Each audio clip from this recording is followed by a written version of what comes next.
We all get scared sometimes. We all feel lost sometimes.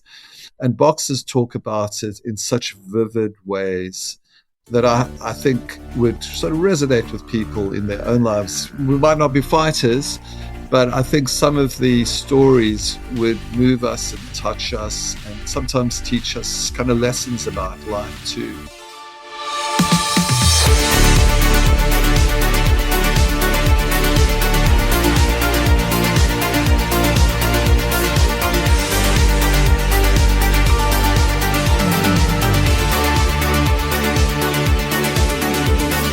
Hello and welcome to Outlines, a podcast about sport, stories and the media. My name's Owen Connolly, hope you're well. It is great to have you listening. And what a privilege it is to be bringing you this one.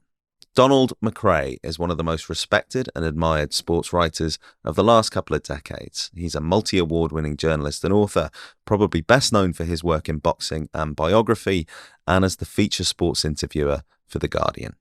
A few months ago, he released his latest book.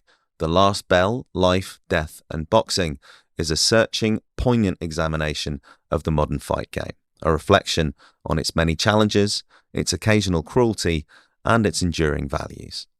Donald spent half a decade following and speaking to dozens of figures in the sport, from global stars like Tyson Fury and Alexander Usyk to others on humbler journeys through the ranks, trainers and promoters. He also traced stories of death and tragedy, giving voice to the families and loved ones of those who endured the worst the ring can deliver.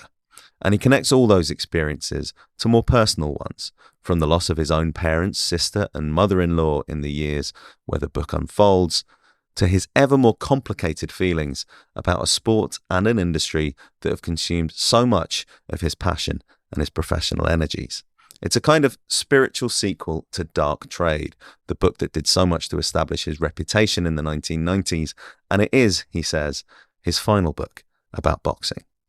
So we talk about all of that and get his thoughts on where boxing finds itself in the mid-2020s, the scourge of doping, the spectre of organised crime, the influence of Saudi Arabia, the spectacle of influencers on fight cards, and what it is that's kept him coming back, often despite himself, for so many years. We also look into some of the other aspects of his career, his approach to feature interviews, crafting biographies for the likes of Steven Gerrard, Eddie Jones and Victoria Pendleton, the legacy of a sporting childhood in apartheid South Africa, and much, much more. I really am excited to be sharing this chat with you. And it will be the last episode of the podcast in 2025. It's that time of year. You can maybe hear a little wintry scratch in my voice. I can certainly feel one. We will be taking a break for just a few weeks over Christmas and the New Year. The very best of the season to you, by the way. But we'll be back for more in January. In the meantime, you can catch up on earlier entries of the series if you've missed any. And if you're enjoying the podcast, then, well, what a time to share it with everyone. Subscribe, rate and review on your platform of choice. Get involved on social media. Details are in the show notes. Put it in a card to someone maybe. Whatever you do or don't do, frankly, I have loved putting these out and I'm truly grateful to all my guests and to everyone who's listened so far. And we're finishing the year strong. Here is Donald McRae.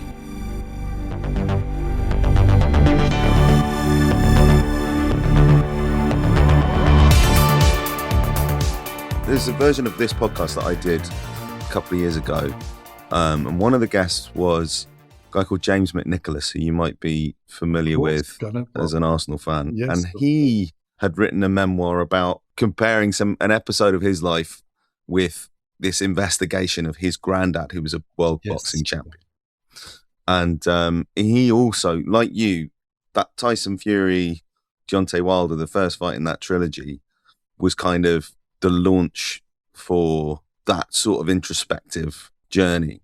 And in his case, you know, a bit more comical and a bit more, as this is one, and a bit more kind of focused on some slightly more positive details maybe of his granddad's past. But it is funny that boxing it kind of stimulates that kind of emotional reaction. And I'm sure that's something we'll get into. We may also get onto affiliations, your shared affiliations with James at some point later in the chat. Definitely, yeah.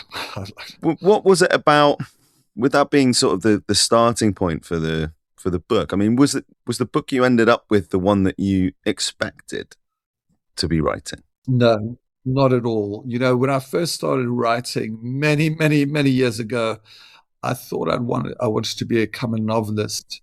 But I quickly learned that actually nonfiction can be a fantastic resource for a writer, because real lives, sometimes can be far more moving and compelling than sort of fictionalized accounts.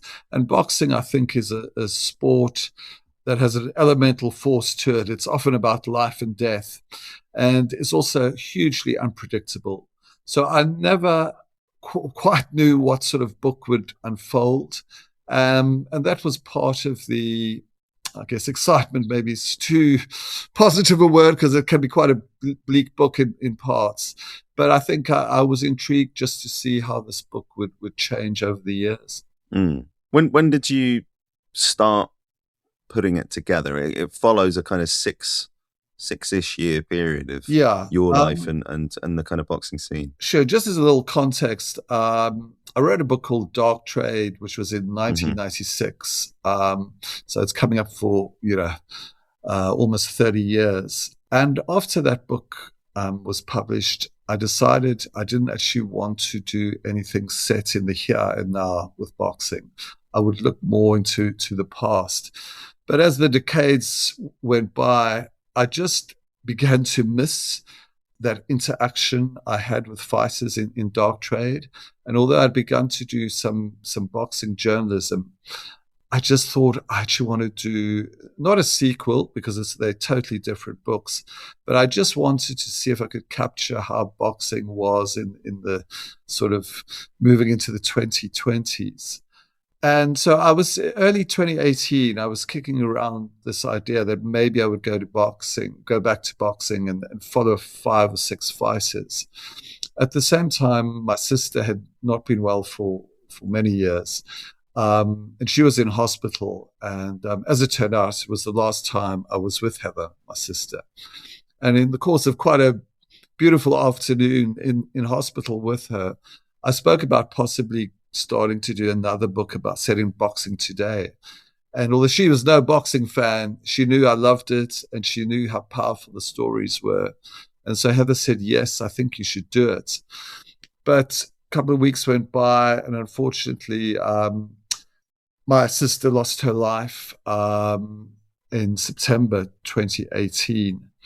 And of course, it was a shock, and there was grief, and I was having to adjust to telling my mother and father, who were in South Africa, what had happened. But I guess 6 weeks after that, Tyson Fury fights Deontay Wilder in LA. And I get up in the early hours of the morning, because I've known Tyson for quite a long time by then. And he was coming out of a dark place, alcoholism, drug addiction, all kinds of depression as well. And that fight was an incredible fight. And I think that was a moment where I thought, I do need to do this. And I never forget, after that fight ended, it would have been about, 6:30 in the morning.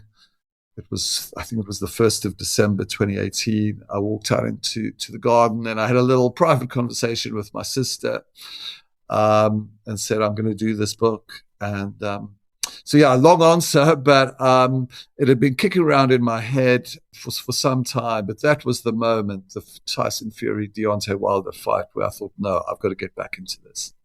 Mm. And then, the themes of the book are fairly consistent throughout. There's a few threads, one of which is that boxing itself is kind of stalked by tragedy and death, and that even in its kind of glossier incarnations, it can't escape it. Yeah. And in a way, maybe it's a way of confronting kind of risk and all the other things. And then also sport is constantly stalked by bigger things that kind of lie outside it. And, in your case, obviously the difficult years that you and your family went through, but also a lot of the fighters you encounter, a lot of the people around the fighters you encounter have their own tragedies and their own difficult upbringings. And, sure. And you then move on to kind of war and oppression and other things that are kind of happening at the edges of the ring. How did you sort of process those ideas? Because you're talking to a lot of people over a long period of time. Did you have the arcs in mind, or do you were you kind of going through? You compiled all this material and then you sort of went through retrospectively and worked through what it was? Initially, it was a good question, but initially when I started, I wasn't even sure who was going to be in this book. So I had no idea what would develop, who I would include, who I would leave out. I think at a subconscious level, having lost my sister, my mother had terminal cancer and would die soon after, and then my father died soon after that, and then my mother-in-law. So in this short space of time, I lost 4 key members of my family. And subconsciously, I think maybe I thought I'd go back to boxing because it would be kind of a safe place. Not that I would forget death in my family, but I could get back some of that, just that sheer exuberance, and lose myself in boxing as I'd done with dark trade. But I think boxing has always been a dark business, but it's got darker. And it became difficult to just lose myself in the excitement of some fantastic fights, because there was corruption, there were gangsters involved, there was doping, there was sports washing. So I think my initial idea would be, hopefully, that it would be a bit like dark trade, full of exuberance and kind of a joy in the fighters' stories themselves. But boxing today, I think, is dirtier than it's ever been, and so that hope for kind of a joyful book soon changed. I mean, well, how did that make you reflect on the encounters that you'd had with people in the course of compiling the book, when you went back then to write it and to work through the edit and all the rest of it? Because it puts you in a different place at the end from where you were at the start of that journey. Of course. I think I got used to it in the sense that with boxing, the highs are like nothing else in sport, and in effect in life as well. When you're with a fighter who's just won a world title fight, it is an incredible experience, and the atmosphere is so intense, and especially before a fight, it's like nothing else. But the lows are also cataclysmic, because unlike, if you're a football fan or follow tennis, your favorite player or your favorite team will lose. In boxing, people I know have lost their lives. They've been maimed. It is about life and death, and there's huge danger. As a writer, it means that there's such intensity and such immediacy, and it's a fantastic subject on that level to write about. But you're constantly forced to confront the fact that fighters are risking their lives. And you never quite know what to expect. And say someone like Tyson Fury, who, as I said, the book starts with, I had known him since 2011, when he was not famous. But in the course of that interview, which was the first time I met him, he just bared his soul. He spoke to me about his depression and the fact that he sometimes thought about taking his own life. And basically, Tyson had bipolar disorder, which hadn't been diagnosed then. So that was a graphic insight into some of the problems that fighters deal with. But then you would see Tyson Fury, years later, and he became a cult figure because he was larger than life. He'd wear outrageous suits. He'd say these crazy things. And I think this is boxing. It's show business with blood, but at the same time, it's the humanity of the fighters that always sort of fascinates me most. But yeah, again, I just never was sure how the book would develop. Yeah, and the other thing that comes through, and the extent to which this is true of Tyson Fury is we'll see, but there's a physical cost that even the most skillful fighters kind of accumulate over the course of their career, and also the sort of addictiveness of it as an environment and as a way of living, I suppose, for some of these guys. It weighs on them heavier as they become less able. They can see the end of it, and they become less able to walk away from it, even though they should be wise enough by this point to know that they're not who they were. And a similar thing seems to happen as well in it as an environment to some people, where they come in and they have attitudes of, being more open-minded or having a greater clarity of thought about sort of the corruption and the self-interest around boxing. But the environment seems to compromise them as well. And they, It does. And that's why I can lend to, although we're talking about bleak things, I also want to hopefully accentuate the fact that it actually can be deeply moving because, fighters talk in a way that few other sportsmen talk. Because I think they confront their own mortality, their own fears, their own weaknesses. They're willing to, if they trust you, they're willing to talk about these things. But at the same time, it's complicated for a fighter because he or she has to convince themselves that there's something special. Because if you're going to fight someone, you've got to believe you're going to beat them. And as you get older, as you said exactly, you accumulate damage and you're no longer the same, but you have to keep telling yourself as a fighter, I can do it.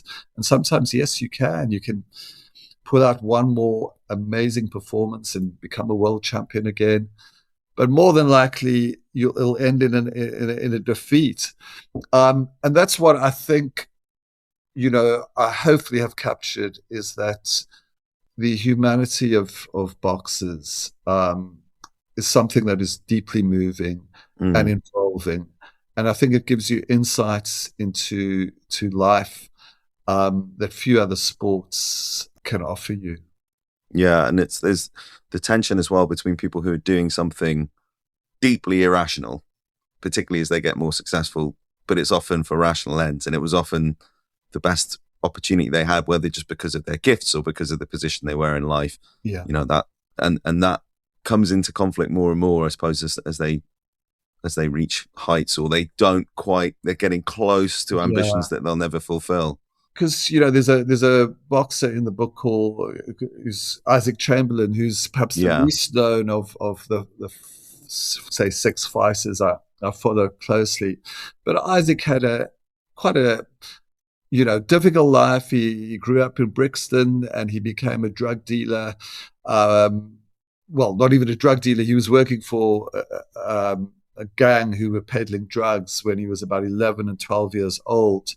But fortunately, boxing did give him sort of a way out of that. And it became an uplifting story, how he found discipline and ambition, which he'd never had, but for boxing.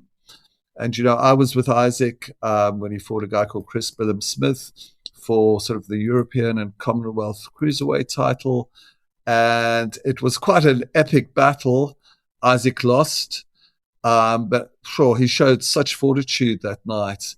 But I was waiting to see him after the fight, and 20 minutes went by, 40 minutes went by, and an hour went by, and eventually we were told, he's with the doctors, and he's going to have to be taken to hospital. So I went to find him, and he was being wheeled down on a stretcher to an ambulance, and he put out his hand when he heard my voice. He couldn't see because his eyes were so swollen, but he heard my voice. He said, Don, and he put out his hand, hold my hand. And again, this wouldn't happen as a sports writer, in most sports, that I'm walking after this epic battle and I'm holding the fighter's hand and he's crying and he's saying, apologizing to me for not doing well enough. And I said, Isaac, you were magnificent tonight. You showed so much of yourself out there. And, I was torn because as a kind of a friend of his, I wanted him to stop fighting. But I also knew his whole identity was bound up in boxing. So I wanted to support him. So I think the book is also about these sort of ambiguities and ambivalence, feel towards boxing. And again, as I said earlier, I think it's like nothing else in sports. And that is the power of it. Yeah. You mentioned trust there a moment ago, and I think that moment with Isaac Chamberlain kind of encapsulates that. And there are relationships that you develop through the book. Some of them have a hint of antagonism to them, but you still kind of get honest responses from people. and you have relationships with people who are around the principles who, sports people are used to having relationships with journalists and open dialogues with journalists because they can be a means to an end, or they can be a way of making themselves understood. But, you have Pat Day's brother, for instance, who you have several conversations with, and other people kind of who are not quite in the world. And, that's totally central to making something like this work. How do you build trust in that environment? And is it different? We'll go on to talk about some of the other work you've done in kind of feature interviews and biographies. Is it different in boxing from other sports or from other contexts? Yeah, again, it's a good question. On the one hand, boxing, I think, is more open in the sense that most fighters, when you are with them on a one-to-one basis, they tend to bare their souls and give incredible interviews. It's getting slightly more complicated because boxing is now controlled by Saudi, and that's much harder. But I think it's different to journalism because when I'm writing a book, I'm spending years and I'm taking a long time to win people's trust, because in a book I'm writing about things that perhaps wouldn't feature in a piece of journalism. So it's different to say my Guardian work, where you have like 45 minutes or an hour with someone, and often you'll have an agent sitting in the book world, when I'm writing about a subject in such kind of forensic detail, the aim is always that it's just me and the person who features in the book, and that we can have conversations, human being to human being, and not journalist to sports star. So yeah, it's interesting, and that's why I like doing the two together. The journalism on the one hand, and then the sort of longer form book work. For me, it stimulates me enormously. Yeah. Does having the reputation, the credibility help in that context? Or do you still have to kind of, obviously you have to put the human work in, but what's the balance between you as a person exhibiting, trustworthiness and respect in how you're dealing with these people, and them coming into the conversation knowing, okay, this is Don McRae, he wrote Dark Trade, he's been on the beat for years, he's, people know him, people vouch for him, kind of thing. Sure. Or else they say, oh God, yes, who is this old? Well, that too. But on the whole, it certainly helps that they either know of me, or I can say I've done these things, and then they immediately can tell that I've been doing it for a while, and perhaps I'm worth talking to. But that only opens the door. The trustworthiness can only be developed on something authentic. And if these guys, people often dismiss boxers as being dumb, but most of the top boxers, they might not be educated, but they are highly intelligent and perceptive people. And they will quickly smell if it's kind of just a bullshit merchant. And I think on the whole, I'm sincere and I care about the fighters. And I'm genuinely interested in their lives. I'm not looking for just a quick sort of sensational hit. And that goes a long way to allowing them to trust me, because often even if they've spoken about something that's deeply personal, I might go back to them, a week later and say, I'm writing about this. Are you sure it's okay to include it? And yeah, there'll be occasions where they say, well, actually, in hindsight, maybe no, let's leave that out. And I'll be going, damn, because it was such a powerful story. But because this is about people's lives, it's important that they feel comfortable that you're going to treat their lives with care and dignity. And most of the time, I would say 90 to 95% of the time, people allow me to write it as I want to do it. Yeah. What do you ascribe that greater vulnerability to? Do you think it's just the rawness of what these people are doing? The fact that they have to put so much of themselves on the line physically that sort of emotionally things come more to the surface? I think so. Someone like, say, Mike Tyson, who back in the 90s was the definitive baddest man on the planet. People were scared of him. But I quickly found that he actually was far more interested in talking about his own fear, his own doubt, his own demons. And again, I think if you're going to become a fighter, it's not something you choose lightly, because people like me who've had a privileged life, we're not going to become fighters because there are easier ways to make a living. Most boxers don't have many opportunities, and so they kind of are compelled to fight. And so their stories are always tangled and dark and difficult. But I think boxing, lends this sort of candor to their revelations. That means they are sort of unbelievable people to interview. Okay. What do you said kind of towards the start of this conversation that you think boxing is in a darker state than you can remember it, and I mean that's a big statement when you think of the roots that boxing has. Of course, professional boxing. You think of the involvement of the mafia in the past and Mobutu in the most famous fight of all time, and even characters who, when you started out, and some of the associations of people like Don King. What makes you say that? Why have you sort of, because the sort of the glib answer to these things is always, well, some version of what I've just said, basically. They've always been people out to exploit fighters, and there's always been kind of organized crime hovering on the fringes, or some dictator hovering on the fringes. What do you think has changed in the last 20, 30 years? There are a couple of key elements. One would be doping. Again, I don't know how much doping went on in the 1970s. There would have been, I've no doubt, because in other sports, doping was happening.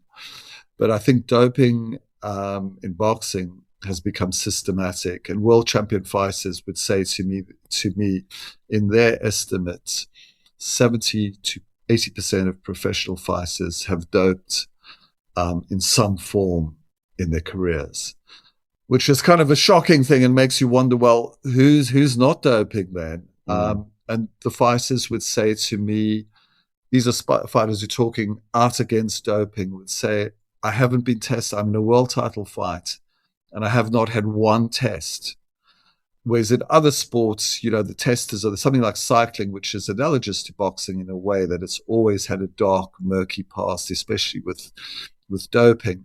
The testing, there's no doubt, is quite powerful now, and cyclists are being tested a lot. Boxers aren't. So that's the one sort of development, I think, which is so concerning. The other is, I think that, yes, there have always been people like Don King and other promoters who have exploited fighters. Some of those people, King himself, murdered someone, went to jail for that. But if you compare Don King to someone like Daniel Kinahan, and the Kinahan cartel, which is a $1 billion drug empire, basically Kinahan had control of so many fighters, sort of between about sort of 2015 to 2021. And I think most people who know a lot about boxing know that Kinahan is still involved in boxing. This is a different level of gangster we're dealing with. And then finally, we had Muhammad Ali would have stunt exhibitions against wrestlers back in the 1970s.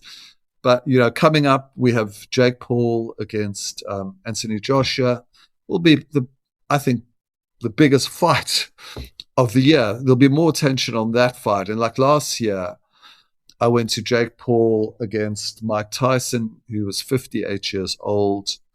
Great fighter at one stage, but a man who's a shell of himself after so many years of abuse. Jake Paul is basically, becoming a half-decent rookie boxer, but he's fundamentally a former YouTuber. And that was a pitiful spectacle to be at that fight. Again, that was the biggest fight of 2024. So the combination of doping, gangsters, and then the sort of YouTube sort of spectacle, allied to the fourth element, which is Saudi's takeovers boxing. Yes, we've had Mobutu Sese Seko in as it was called then, Zaire, in 1974, now the Democratic Republic of Congo, put on the huge rumble in the jungle between Muhammad Ali and George Foreman. Yes, that happened then. But what we have now is Saudi having systematic control of the upper echelons of boxing. And I've been to Saudi 3 times.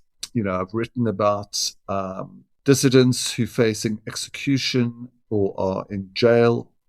And, as much as I love boxing, I can't turn away from these other issues to do with the sport and the business of boxing. So for me, those are kind of the 4 elements that have made boxing darker than it's ever been. Yeah. I feel like in each of those cases, and there's people I've interviewed, not directly on those issues in every case necessarily, but, who would be saying different things in 2015 from what they might be saying in 22, 23, 24, 25. People like Eddie Hearn and others who've kind of accepted it as a part of the cost of doing business almost. Is that something that has disappointed you? Not him specifically, but some of the other characters around it. And, there are other people who are serious business and boxing people who I had to pull an interview that I did with somebody because it was meant to come out the day the Kinahan arrest warrant was because, we didn't have enough. We would never have found enough lawyers to keep ourselves safe, basically. Of course. So I mean, have you been disappointed by that way that it's, well, we have to deal with this person, or this makes this possible, or whatever attitude that kind of permeate boxing? Yeah, there've been moments of disappointment, but also I can't say I'm surprised. The money is so huge, and for promoters to work with Saudi, for example, they are making so much money, more money than they've ever made before. So in business sense, it's not a cost. It just is a wonderful profit for them. And they would basically, the old argument that, it's not as bad as people think it is. Go to Saudi and see for yourself what it's like. Well, I went to Saudi and I spoke to people and I heard their viewpoints. But no, I wasn't surprised. But yeah, after a while, it kind of wears you down because Kinahan was an open secret.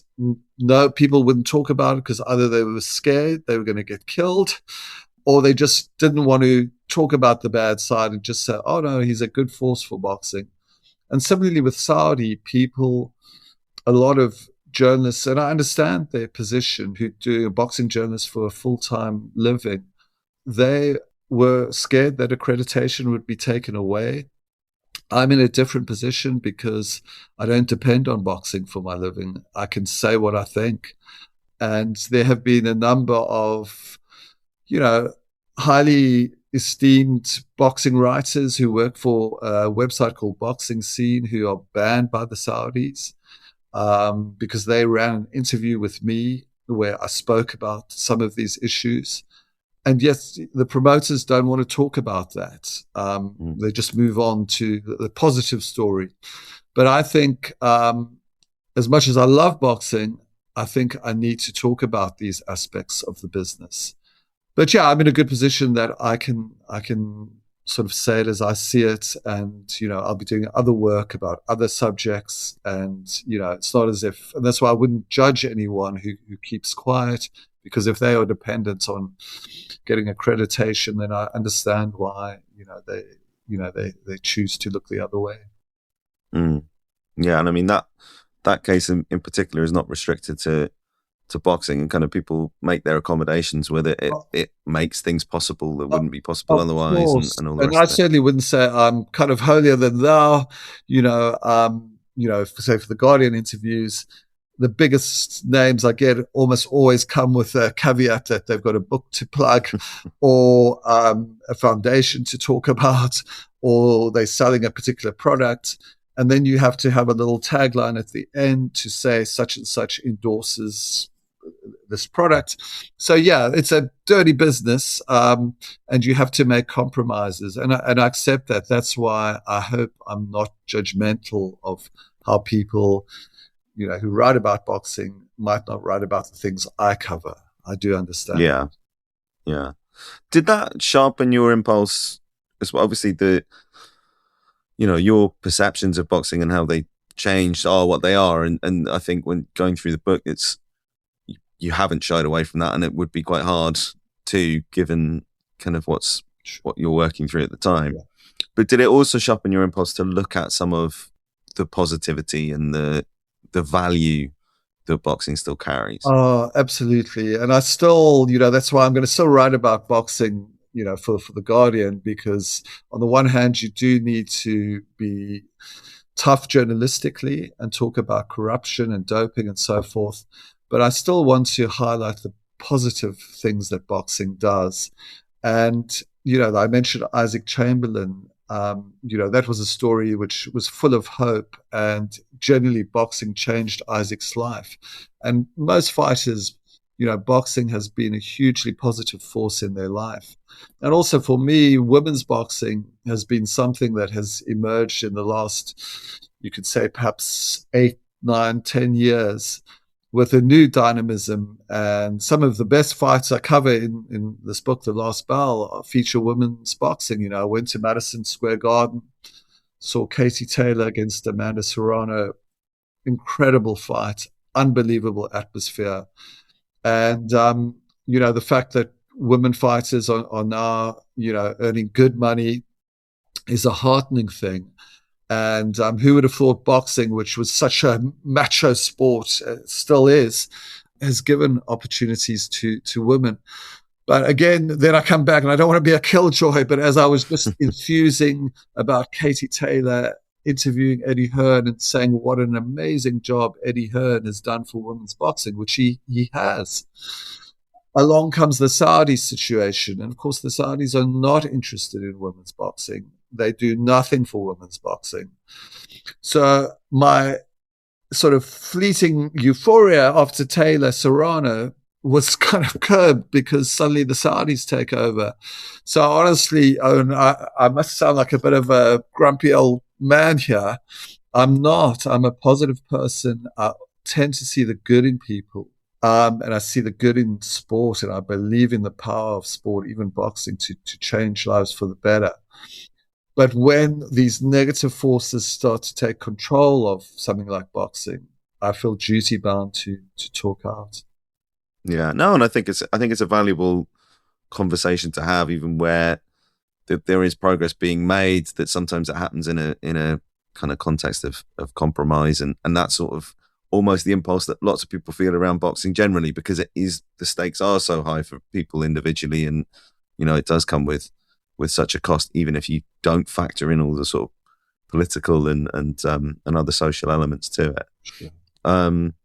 What's one thing that you'd hope people will better understand about the sport through reading The Last Bell? I think a couple of things. One, as I said earlier, it's like nothing else in sport, and I hope people will at least give themselves a chance to learn a little more about boxing and fighters, because often, as I said, boxers get dismissed as being sort of unintelligent and not worthy of attention, but they are worthy of attention. And they teach us many, many lessons. And I think I would also like people to sort of recognize the humanity of these fighters. And, they talk about issues which we all face. We all get scared sometimes. We all feel lost sometimes.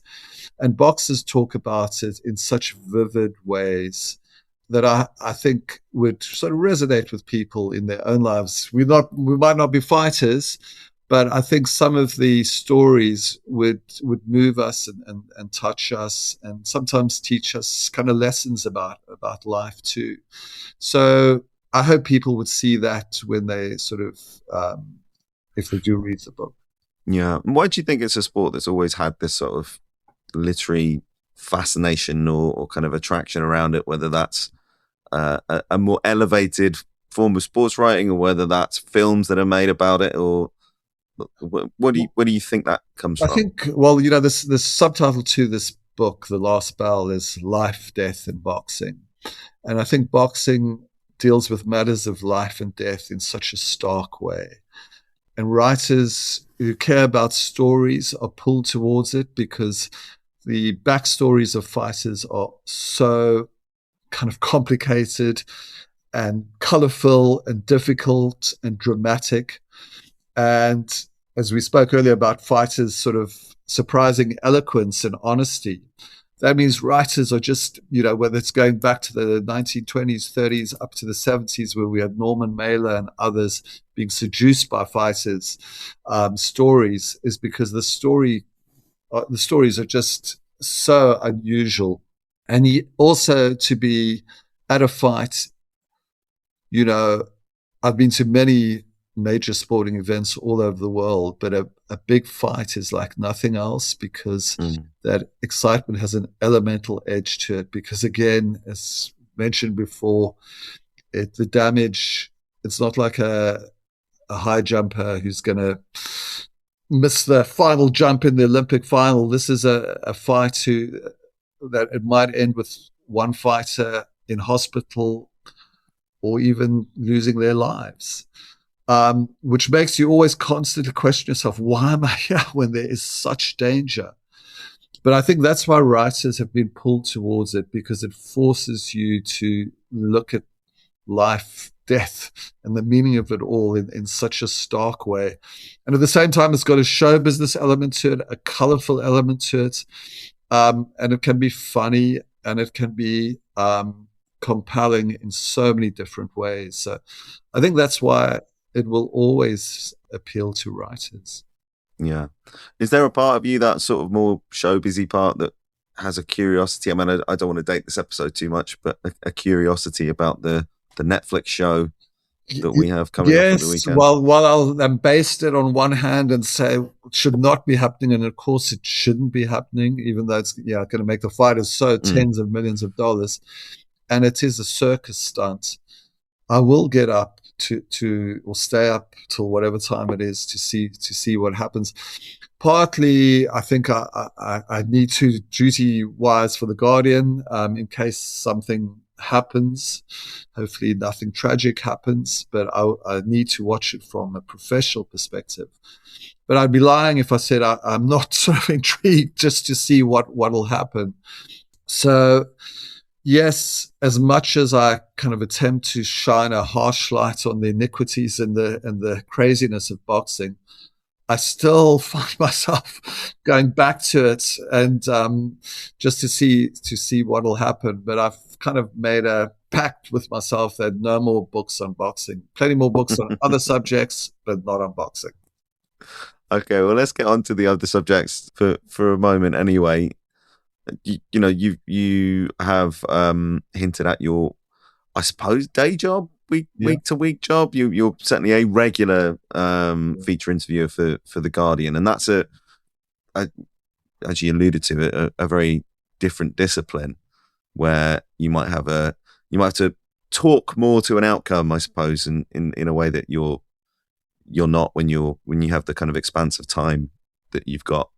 But how do you prepare for a feature interview, and what kind of mindset do you go into it with? I think I had an editor when I first started doing this Guardian interview of the week, which was back 22 years ago now that I started it. And he just said to me, if I could learn a couple of new things about the subject, I think you'll have succeeded, because often these are famous people and it would be good to learn something new about them. So I always have that in the back of my mind. If I could just add a sort of new angle to it and learn something about them. But I think also the key, Owen, is to do my research. So I will spend, if I'm doing an interview on Wednesday, I'll start on Monday and I'll spend almost 2 days researching as much as I can about that person. But then at the same time, also having an open mind, that I don't go in with too hard a preconceived idea, which is difficult. If someone is particularly famous, you're going to have preconceptions about them. But on the whole, I attempt to go with a clean slate. And in answer to your earlier question, I think it depends on who they are, how famous they are. If they're hugely famous, it's going to be more difficult because they'll be a bit more jaded by the interview process. Almost certainly they're going to have a phalanx of agents and minders policing the interview. If it's someone much more obscure, then there'll be less research to do because there won't be so much written about them. So it totally depends on each interviewee and their backgrounds, which is what makes it interesting. Yeah, and I guess it depends on how the opportunities come up as well, because if they're only talking to you, it's going to be a different thing from if you're the fourth one of the month or something, because they've got something coming up. And that's why I always have to kind of heavily use a semblance of charm I've got left to the agent or whatever. Please, could I be first? Or, could I do it on another day when the interview is not doing back-to-back interviews with about 4 or 5 people? And normally people, that helps that I've done it a long time. I can show them examples of the kind of work I've done. But yeah, sometimes there'll be times when you're told you've got 20 minutes and that's it. And then it's a tough gig, because to open up someone, learn something new about them, and especially if you won in a conveyor belt of other interviews. But that's part of the challenge of it. Yeah. When it's a print interview, there's something that I'm reminded of this partly because there's a Barry Hearn anecdote that comes up in the book that they mentioned in an interview with you that I did about the Barry and Eddie Hearn having a sparring session when Eddie was about 16 or something. Yeah. Which they had told me that I did an interview with them on stage somewhere around that time, and it's something it's part of the media game as the sort of rehearsed anecdote that gets polished and gets embellished and all the rest of it. When you're doing a print interview, you obviously can be entertained, but you've got to think at a certain point, right, where's the piece here? And as you say, it's that kind of finding out one or two things. Like, how do you separate, particularly because you do these longer form relationship building conversations elsewhere, how do you separate that impulse to just have a fun 40 minutes with someone from, okay, I've got to get something fresh out of this now? I know. Well, I sort of I have this daft technique that I will, before the interview, I can often have about anything between 40 and 60 questions written out, which obviously I'm not going to be asking all 60 questions. Yeah. But I sort of put the key ones in bold so that if the guy or the woman, whoever I'm interviewing, is actually going off on a tangent, being wildly funny and amusing, but not actually getting to the heart of the subject, I will have my key questions. I'll think, gosh, I better get to this point. I'll say, this has all been fantastic, but I just need to ask you this. And then we'll change the tenor of the subject. So you've got to be quite disciplined. And as you can tell, I talk a lot and I babble a lot. And I think in my early interviews, I always wanted them to be conversations like this. So they're kind of freewheeling and going all over the place. But then I kind of learned if I'm doing these as kind of disciplined exercises, it's important that I keep quiet as much as I could. Like, you've been amazing. You've let me waffle on and then you've interjected when you've needed to. But I think I've learned to actually allow the interviewee to talk for themselves. But you've got to just guide the conversation back to where you're aiming for. And that sort of sounds as if I'm saying the opposite. I said to you earlier, again, with no preconceptions, which in the sense I mean that I don't want to judge the person I'm meeting on the basis of other interviews they've done. But at the same time, I have to have an idea of what is the ultimate goal of this interview. Yeah. Is it to talk about doping that they've experienced? Is it to talk about tragedy in their lives? Is it to talk about their future hopes and ambitions? I've got to have some kind of clear plan of where I want us to get to. So it takes time and I don't always succeed, but I think having done it for a long time, I kind of learn the key moments where actually this is the time where we go in quite hard and this is where we get to the all of the interview. Yeah. I mean, I'm thinking of one you did. Conan Island was a guest on this podcast a few months ago. Yeah.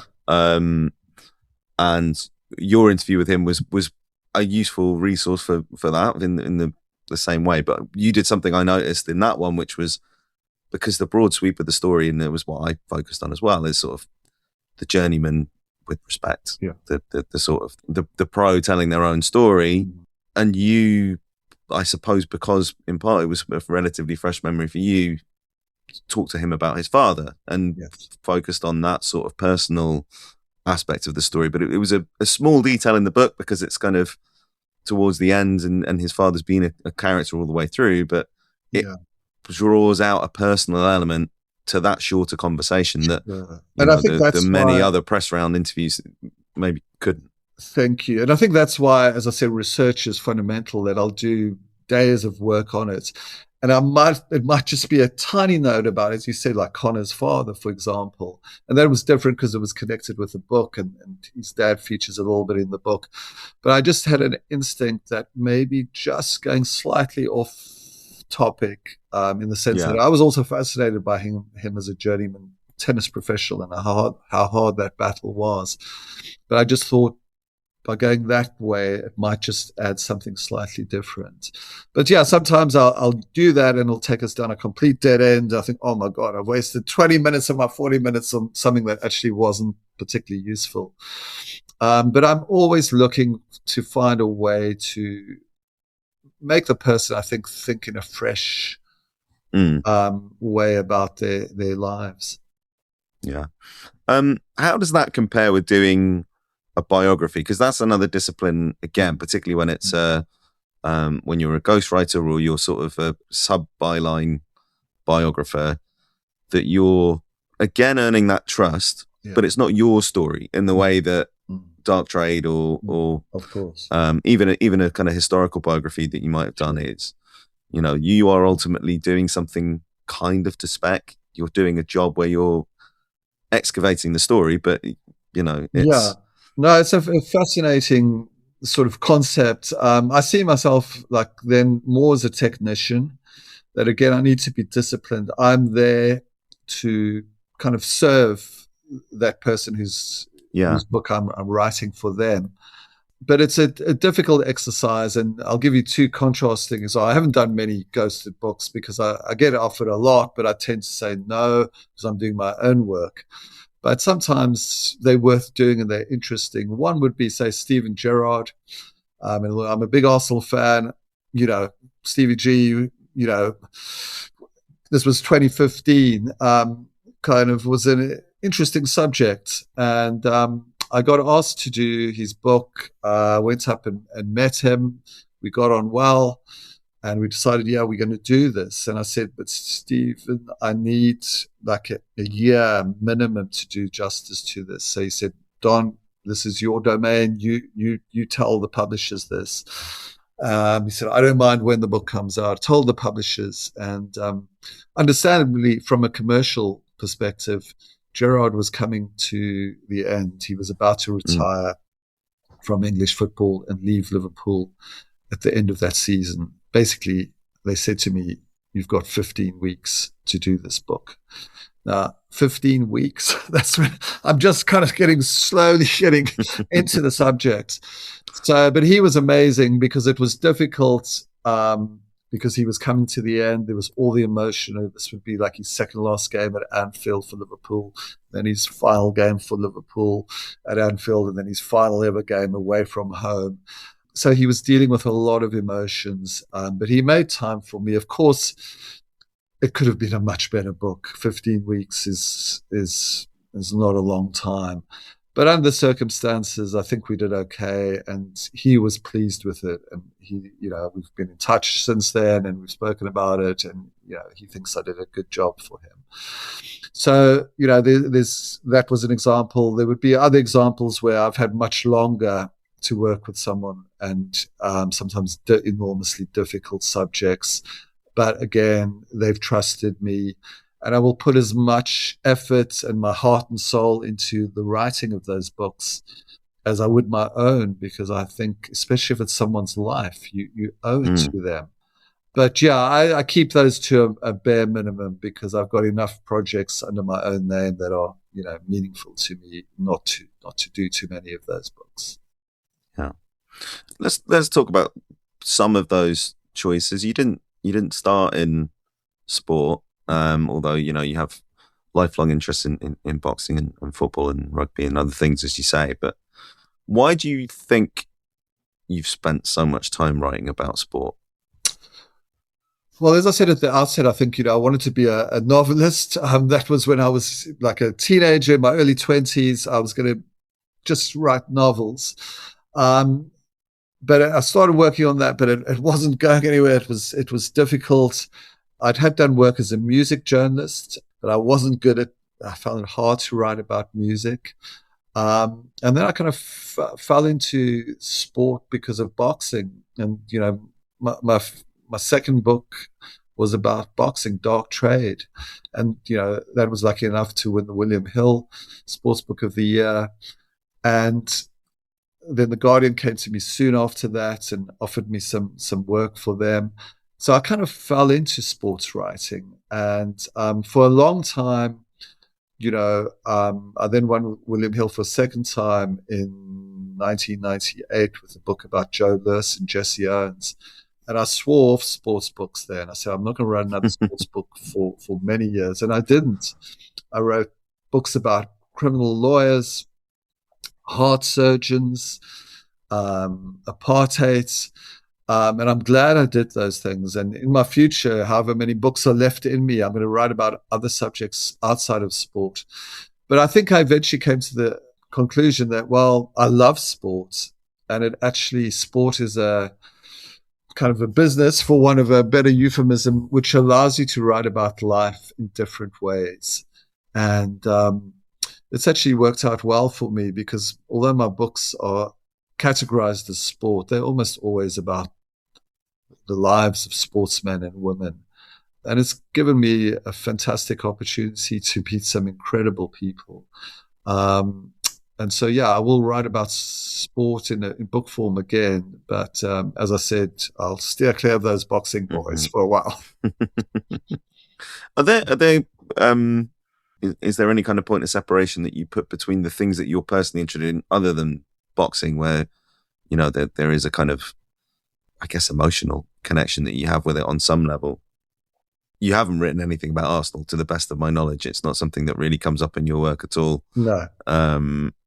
Are there things that you think, I don't want to write about that because I want to keep it for myself? Or do you just follow opportunities and stories in your independent work? How do you approach that? I'm kind of shameless in the sense that if I think it's a good story, I'm going to write about it. And as my family will bear testament, I've written about my family, not so much in this book, but in earlier books.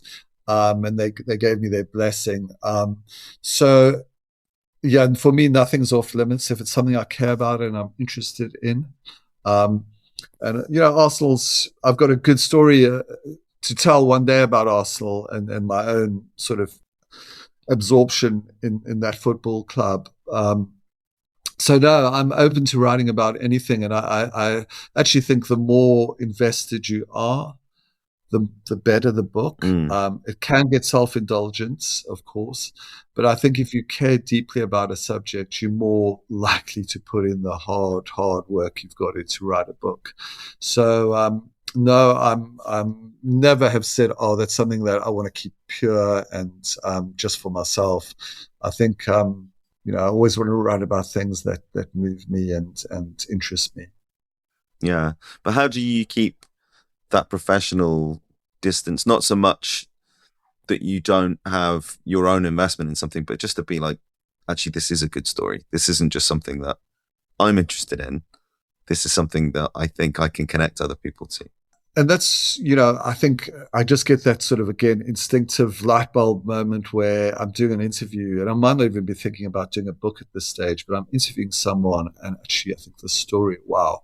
And I'll come home to my wife and I'll say, oh my God, I've got to write a book about this person or this subject. A lot of the time I'll wake up the next morning and think, well, maybe it's not as interesting to other people as it is to you.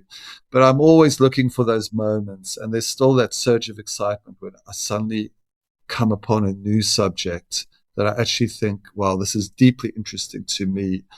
And I think this is actually going to be interesting to lots of other people too. And I've got couple of ideas I'm kicking about now. And I just got that sort of excitement back that I think these could be subjects that will be interesting to quite a few people. So, long may that continue. But yeah, it might just be me getting deluded and thinking, oh, wow, this is such a good idea. And then it might not turn out to be such, but I'll keep going.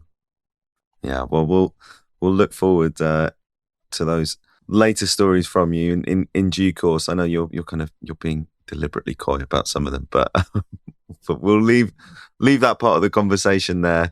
There's 3 questions that we ask every guest. The first is, do you have an origin story or something that sparked your interest in sport?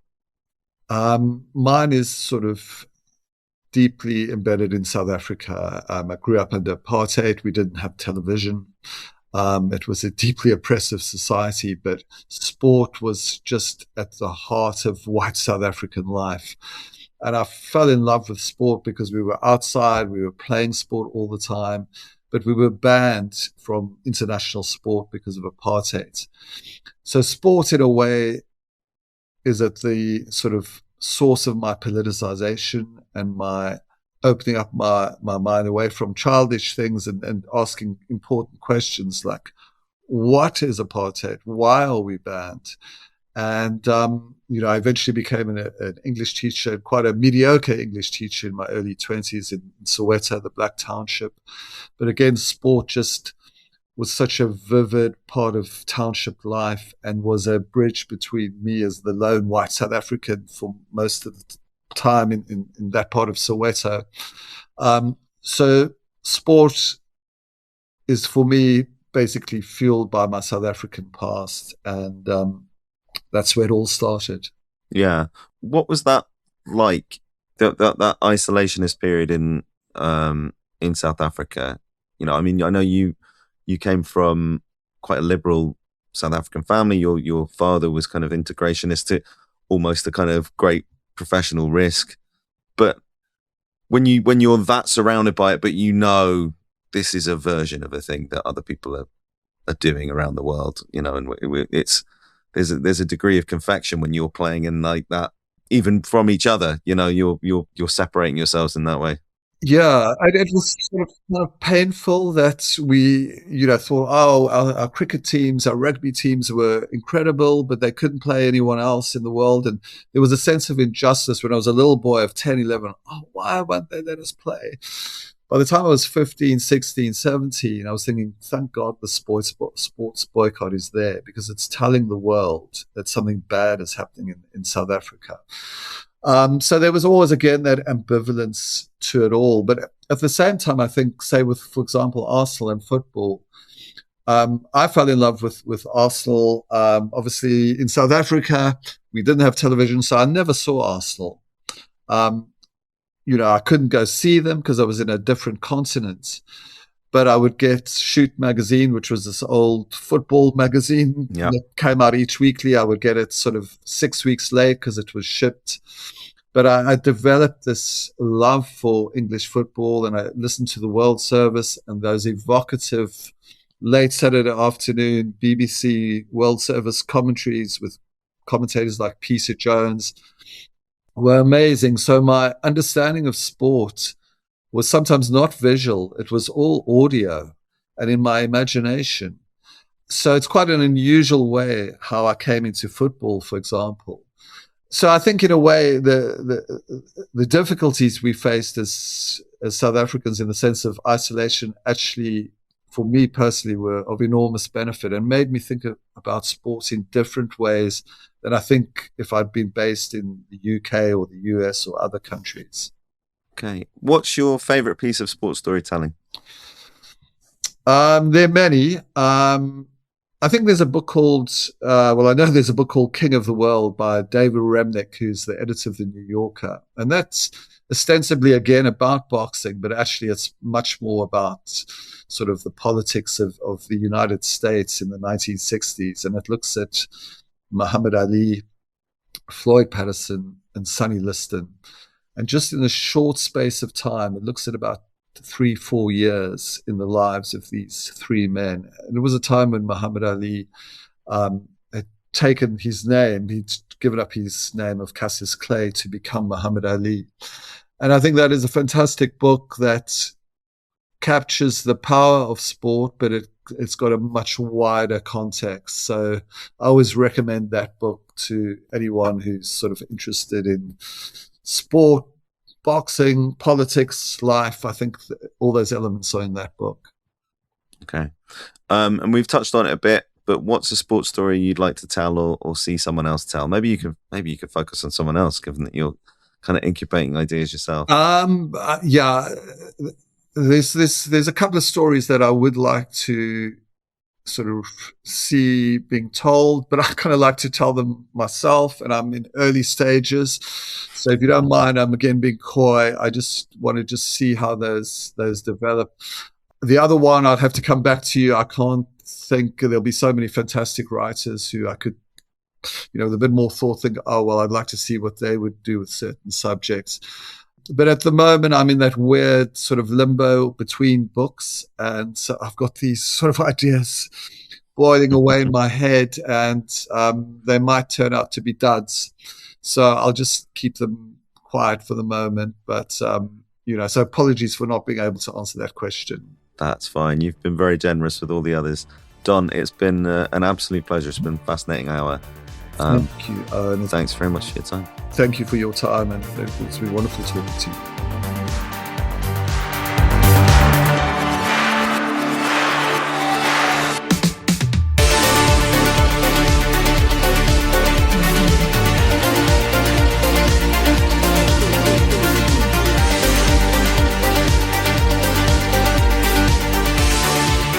Outlines is an original production from 2640.